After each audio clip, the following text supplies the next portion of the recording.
தப்பு நடக்கிறது, அதை நம்ம கற்றுக்கிட்டோம். பட் இப்போ நீங்கள் பார்த்தீங்கன்னா காமனாக வந்து கேன்சர் தாக்கம்.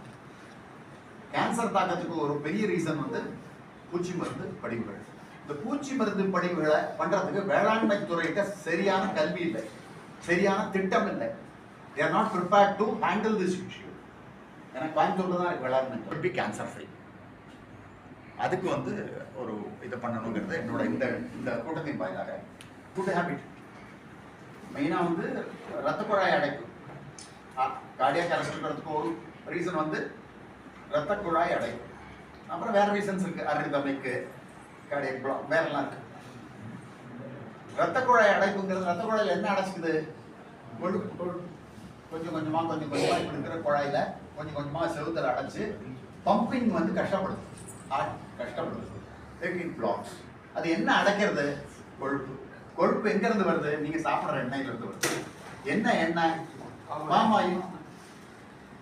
அரசாங்கம் பாமாயில் ரேஷன் கடையில் திருப்பி பாருங்க, டிரான்ஸ்பேட் 2% போட்டு பாருங்க, பேக்கெட் திருப்பி பாருங்க, அடர் கொழுப்பு 2% போட்டு. நோயிங் ஃபுல்லி வெல் அடர் கொழுப்பு 2% இருக்கிறது ஏன் நீ ஜனங்களுக்கு கொடுக்குற? நம்ம ஊர் நல்லெண்ணெயும் கடலெண்ணெயும் கூட, தேங்காய் எண்ணெயும் கூட ஒன்றாகாது. ஸோ இது மோடி அக்ரி பண்ணி அவரை வாய்ஸ் பண்ணிட்டு இருக்காங்க. இவங்க இன்னும் ஆல் ஸ்டேட்ஸ் வந்து அதை அமலாக்கம் பண்ண மாட்டேங்கிறாங்க. ஸோ நம்ம we should press through this. எல்லா ஆர்கனைசேஷனும் இதை கையில் எடுப்போம்.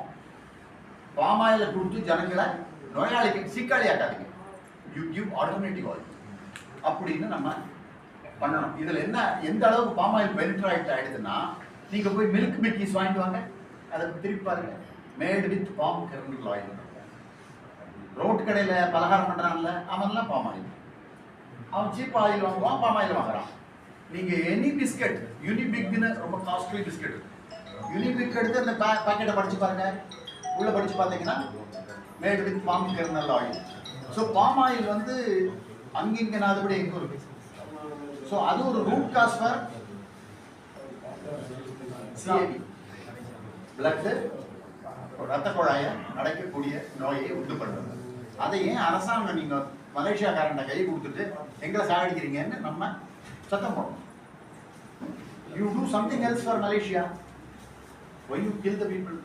ஸோ அதை வந்து நம்ம எப்படி எந்த அணுகுமுறை ஞாபகத்தில் அவங்களுக்கு புரிய வைக்க முடியுமோ அதை பண்ணணும். தமிழக அரசுக்கும் உணவுத்துறை வழங்கல் துறையில் பொது விநியோக திட்டத்தில் நீங்கள் வந்து ஏற்கனவே வந்து ஒத்துக்கிட்டு இருக்காரு, திரும்பவும் வெளியிட்ட இதெல்லாம் தான் எங்களோட சார்ட்டர் ஆஃப் டிமாண்ட். நம்ம ஊர் விவசாயி பண்ண எண்ணெய் வீட்டிலிருந்து எடுத்த எண்ணெய் கொடுங்க, அவனுக்கும் வயர் நிறையும், எங்களுக்கும் உடம்பு கெட்டு போவாது. அப்படி பண்ணுங்கிற மாதிரி நிறைய கொஞ்சம் டிமாண்ட்ஸ் எல்லாம் எழுதி வச்சுருக்கோம். These are all some of the vital points which we are going to place it before the government, especially Ministry of Civil Supplies. நம்மளோட இந்த மாதிரி பாயிண்ட் எல்லாம் எடுத்து போகலான்னு இருக்கோம். ஸோ உங்களோட ஒத்துழைப்பும் வேணும். இதை ஒவ்வொரு ஊர்லேயும் நீங்கள் எடுத்துன்னு போங்க, இந்த மாதிரி விஷயங்களை எடுத்துன்னு போங்க. மேக் சர்வே கொஞ்சம் சொல்லிப்பா, நாங்கள் கூட டீட்டெயில்ஸ் தரேன், அது பண்ணோன்னா நல்லாயிருக்கும். அப்புறம் சார் சொன்ன மாதிரி இந்த மகளிர் சுய குழு வந்து நிறைய ஊரில் நல்லா நடந்திருக்கு. ரொம்ப மகிழ்ச்சியான நிகழ்ச்சி. அதாவது எக்ஸ்க்ளூசிவாக 100 பெண் பீரோக்கு எடுத்தோன்னா 100, 110, 120 வந்தாங்க. நாங்கள் எல்லாரும் வாங்க. ஸோ வந்து ஈரோட்டில் 14 இடத்துல நடந்தது. நம்ம 14x100 அத்தனை பேருக்கு வந்து 1 டே ட்ரைனிங் கேம்ப். யாரும் ஹாஃப் டே எல்லாம் ஓடி போகல. நாங்கள் வந்து கூட சொன்னோம், மத்தியானம் சீக்கிரம் பரவாயில்ல சார், எங்களுக்கு ரொம்ப நிறைய விஷயம் சொல்கிறீங்க. 3:30 மணி வரை, 3:45 மணி, சில ஊரில் 4 வரை இருந்து தான் கேட்டுட்டு போனாங்க. ரொம்ப